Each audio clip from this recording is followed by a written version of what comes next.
Hello, എല്ലാവർക്കും രുചിഭേദങ്ങളിലേക്ക് സ്വാഗതം. ഇന്നത്തെ റെസിപ്പി എല്ലാവരുടെയും ഫേവറേറ്റ് ആയിട്ടുള്ള തേങ്ങാ ബിസ്ക്കറ്റാണ്. നല്ല ടേസ്റ്റ് ആട്ടോ അത് കഴിക്കാനായിട്ട്. അപ്പോൾ ഒരു ബൗൾ എടുക്കുക, അതിലേക്ക് 1/2 കപ്പ് ഞാൻ നെയ്യ് ചേർത്ത് കൊടുക്കുകയാണ്. നെയ്യിന് പകരമായിട്ട് നിങ്ങൾക്ക് വേണമെങ്കിൽ ബട്ടർ ഉപയോഗിക്കാം.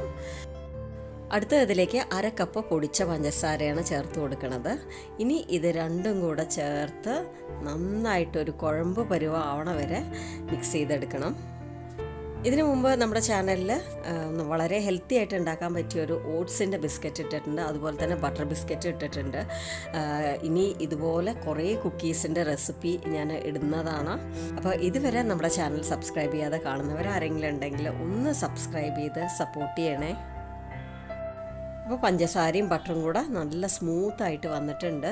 അതിന് ശേഷം ഇതിലേക്ക് 1 കപ്പ് മൈദയും 1/2 കപ്പ് ഡെസിക്കേറ്റഡ് കോക്കനട്ടും ചേർത്തിട്ടുണ്ട്. ഡെസിക്കേറ്റഡ് കോക്കനട്ട് ഉണ്ടാക്കാൻ പാടൊന്നുമില്ല കേട്ടോ.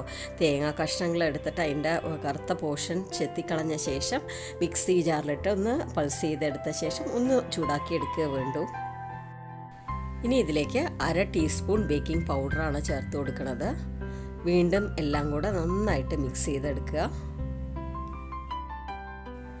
അപ്പോൾ ഞാനിത് കൈകൊണ്ട് തന്നെ നന്നായിട്ട് കുഴച്ചെടുക്കുകയാണ്.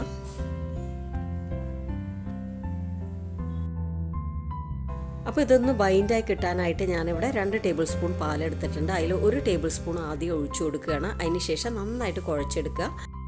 കുഴച്ച് നോക്കണ സമയത്ത് നമുക്ക് മനസ്സിലാക്കാൻ പറ്റും പാൽ ഇനിയും വേണോ വേണ്ടയോ എന്നുള്ളത്. അപ്പോൾ എനിക്കിവിടെ കുറച്ചുകൂടെ ആവശ്യമായിട്ട് വന്നതുകൊണ്ട് ബാക്കിയുള്ള ആ 1 ടേബിൾ സ്പൂൺ കൂടെ ഒഴിച്ചു കൊടുക്കുകയാണ്. അപ്പോൾ ഇത് നന്നായിട്ട് നമ്മൾ കുഴച്ചെടുത്ത് നല്ല സോഫ്റ്റായിട്ടുള്ള ഒരു ഡോ ആക്കി എടുക്കണം. ഇതാ കണ്ടില്ലേ, ഇതുപോലെ ഉണ്ടാവണം. അളവിനായിട്ട് ഞാനിവിടെ ചെറിയൊരു സ്കൂപ്പർ എടുത്തിട്ടുണ്ട്. ഒരേ സൈസിലുള്ള ബിസ്ക്കറ്റ്സ് ഉണ്ടാവാൻ വേണ്ടിയിട്ടാണ് ഇങ്ങനെ എടുക്കണേ കേട്ടോ. അതിന് ശേഷം അതുപോലെ നന്നായിട്ട് ഉരുട്ടിയെടുക്കുക. അതിന് ശേഷം ചെറുതായിട്ടൊന്ന് പ്രസ് ചെയ്യാം.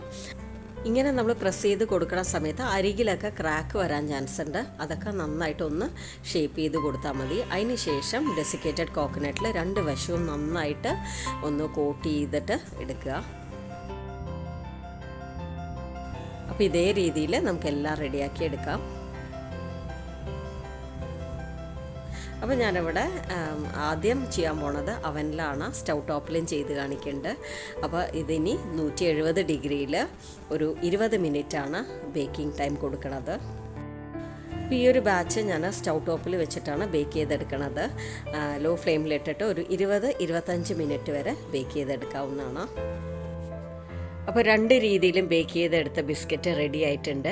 അപ്പോൾ നമ്മൾ ചൂടായ ഉടനെ തൊട്ട് നോക്കിയിട്ടുണ്ടെങ്കിൽ കുക്കീസ് എല്ലാം നല്ല സോഫ്റ്റ് ആയിരിക്കും. അപ്പോൾ ആയിട്ടില്ല എന്ന് വിചാരിച്ച് വീണ്ടും വെക്കരുത്.